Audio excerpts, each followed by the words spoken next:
All right, what's going on, everybody? It's your boy J Main back again, checking in with the people. Now, I know it's been a while since I put up a video, and I apologize. This is a video that I've been meaning to do for a long time now. It's a review for Naruto Ultimate Ninja Storm 4, and I've been meaning to put this up a while ago, but I was kind of working on the platinum, and that kind of got me distracted. I wanted to get that out the way before I put up the review. I know that shouldn't matter, but that's just just the way I am. But anyway, yeah, so I'm gonna review Naruto Ultimate Ninja Storm 4. And you can also expect my review for the division real soon. But getting into the game. Now, starting with the story, if you don't know, Naruto Ultimate Ninja Storm 4 takes place after Ultimate Ninja Storm 3. Now, during the story, this is continuing the fight against Tobi and Madara Uchiha during the Fourth Shinobi World War.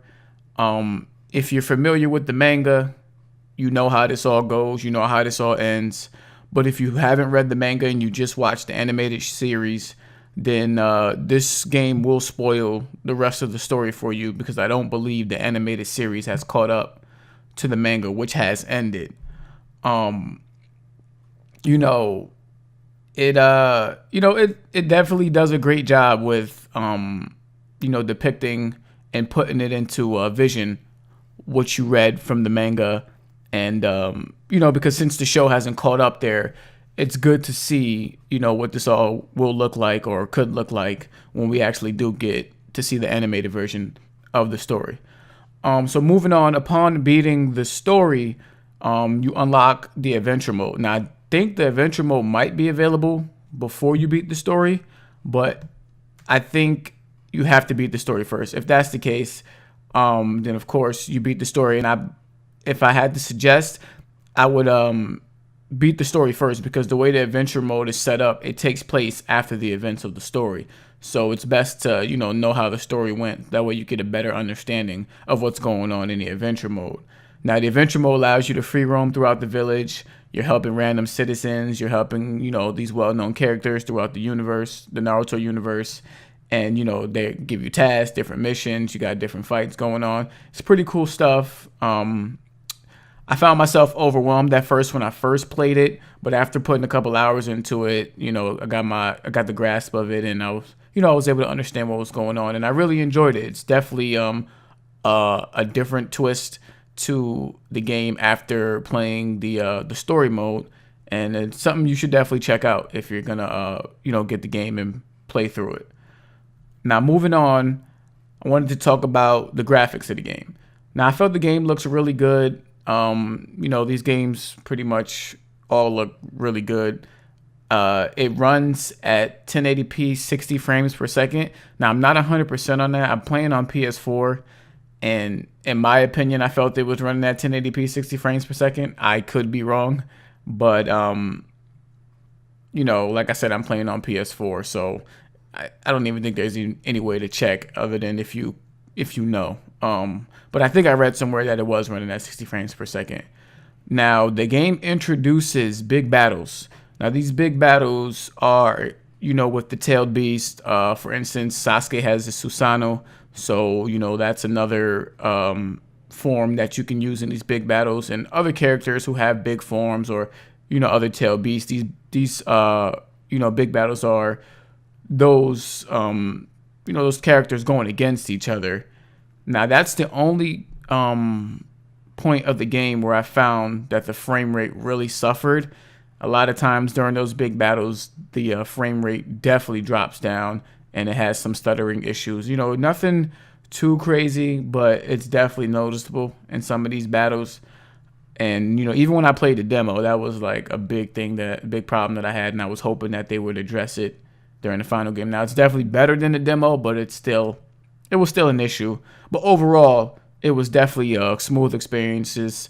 The stages all look, like we know from the shows, or what we saw from the mangas. They did a really good job of replicating that, of course. And, I just thought overall, for an overall package, the graphics and the performance was pretty good. Now, talking about the sound, I felt the voice acting in the game was okay. I played it using the English voices with English subtitles because I like my games with subtitles. Um, the English voices, they've always been okay to me. I even contemplated switching to the Japanese voices because the English voices sometimes they get real corny, and I rather not deal with it. I rather just switch over to the Japanese Japanese voices and just have the English subtitles because then it kind of feels more natural that way. The English voice they're just a little goofy. Like it was okay. um, the going talking about the cutscenes. I had an issue with the cutscenes because they they had this thing where they were doing different styles. Where at one point it was like still images with the voices playing in the background, and then at another point they were using like in-game character models to play out the cutscenes.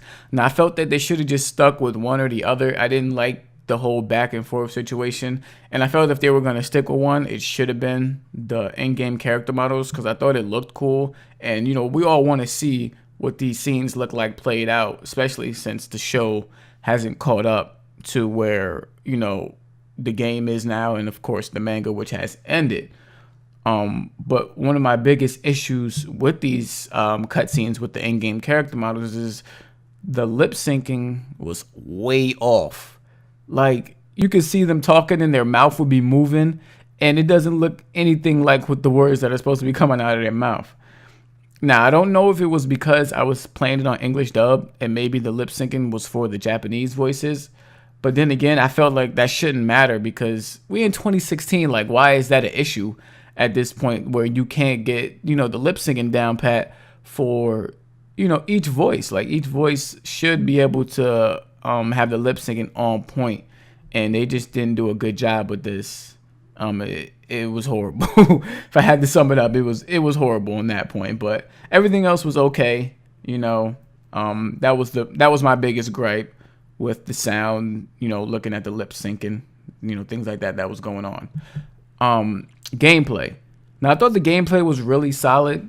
Everybody knows the Naruto games are casual fighting games, so they're not hard to pick up and be decent at. You know what I'm saying? It's not Street Fighter. It's not Mortal Kombat where they have these complex combos. You pretty much have a few button combinations that work for everybody. And, you're going to do their special. You're going to do their signature attacks and things like that with the same kind of button combinations. Like I mentioned before, the big battles, I thought that was a nice addition to the gameplay. It definitely adds a twist on the scale of the battles where you're going from normal size characters going against each other, and then it might transition to these big tail beasts, these big defense forms, these bosses that are humongous. And sometimes even during regular battles you can have these modes where if your health is getting low, I forget what it was called, but it's almost like you're tapping into the last bit of strength to unleash this big form or, this special form. Whoever the character is, it all depends on who it is. Like Naruto will transform into the tail beast, Kuruma, and, you can use him to fight against somebody who's a regular size, and only because you're at your final health, final health bar getting real low. And it's kind of like a final stand, last straw type of effect or effort to, try and win the battle. So I thought, that was a nice twist to it. Another nice twist I thought was that you can, like, if you're playing a team battle and you have like up to 3 characters on your side, you can switch characters on the fly. So, for instance, say if you got Naruto, Sasuke, and Sakura as your team, and you start out with Naruto, but his fighting style for whoever you're going against isn't working really well, you can switch over to Sasuke or Sakura if you want to use them. They can, they can hop in as long as their meter is full, because you can also use them at any point to, do quick attacks to come out and, either attack or help you defend against an enemy. So I thought, those additions to the gameplay, as well as some other things. But I thought those were two major things that stuck out to me that added to the gameplay and made it feel fresh and new. And overall, it was a great experience. Moving on, I quickly wanted to touch on the online. Now, I didn't really go into the online much. I played a couple matches, I think. I don't even remember. But, I did venture into the online menus and look through the things. And, it didn't seem like much had changed from previous games. All your modes were there, your tournament modes, your regular, one-on-ones and team battles and things like that.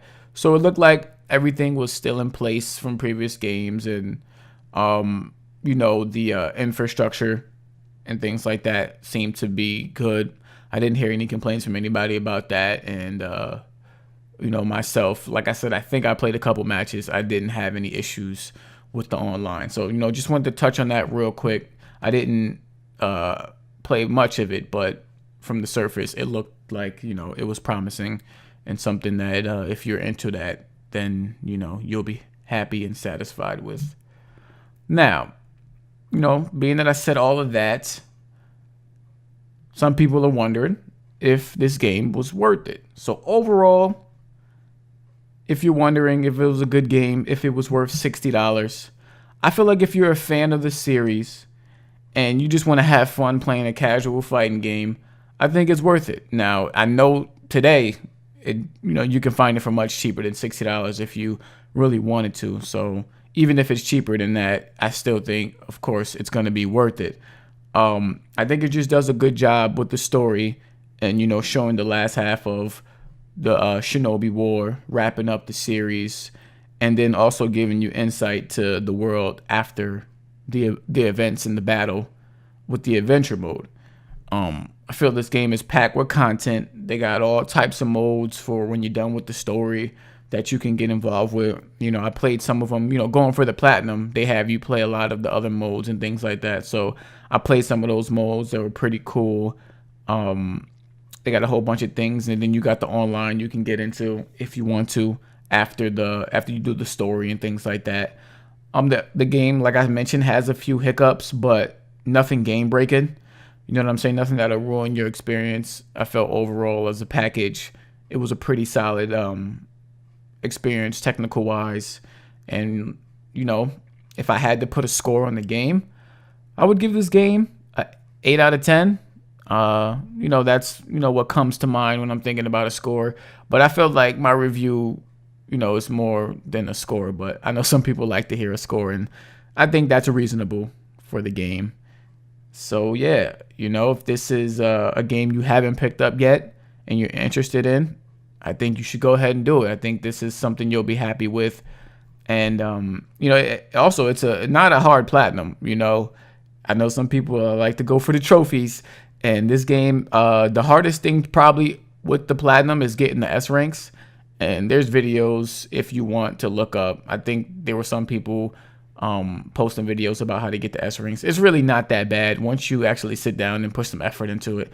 It's not hard at all. Definitely not a hard platinum to get.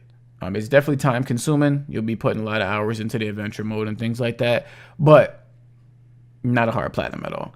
So yeah, that's my review for Naruto Ultimate Ninja Storm 4. If there's anything I didn't mention in my review you had questions about, please feel free to chime in down in the comments section. If you have the game, let me know what you think about it. And I'll check y'all out in my next video. Like I said, I'll have my review for the Division coming up next. I'm working on that platinum too. I have a problem with getting the platinum before I review games, but I'm almost done. I got like 1 trophy for that. So yeah, I'll check y'all out in my next video. Peace.